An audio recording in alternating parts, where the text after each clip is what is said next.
马美利亚政府同中药房等西方人家嘅建筑物强制拆卸，还要求储户爱付清理费。太埔刺救会同农民团体造成许多开泰吉兰太头抗议，也许多南成立嘅卫生福利部也嘅揭牌典礼，要求总统马英九韩国行政院长公益法公开会设立，不过警方强制起理人呢，发生了许激烈的冲突，一对学生嘅头拿受伤，血流血错，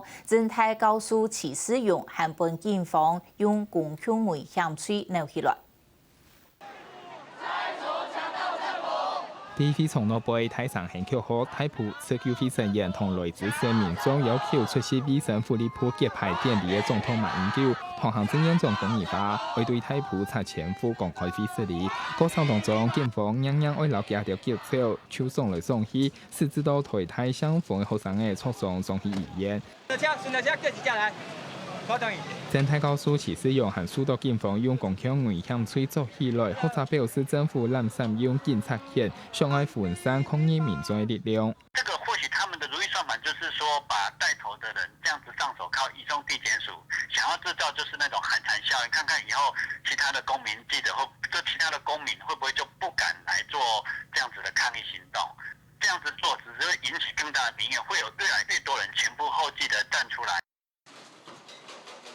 因此，苗栗县政府18个月强制老中药房也师傅建物拆卸过程当中，无老储费身家财产处理好势，和青菜乱跌，又要求家条的减清理费。其中中药房业务还会减24万2000元，都好同总部土地证书补偿金平多钱。储户同学者都批评县政府老人欺负到天幕抗争。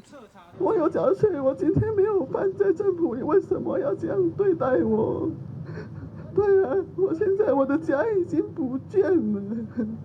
我要找回我的东西，那就这些东西是我的无价之宝。你看，县长刘正宏摆明了就是要让大埔这事物归零，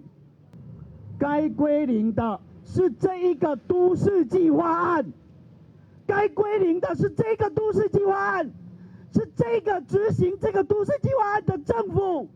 推办农村呈现表示太埔农政按系中央用种地方政府滥善用公权力来征收人民的土地，苗栗县政府咪应该停定赔储户的损失，通过啲年来嘅所采重建，希望为啲8月18发起大规模抗争。下个新闻综合报道。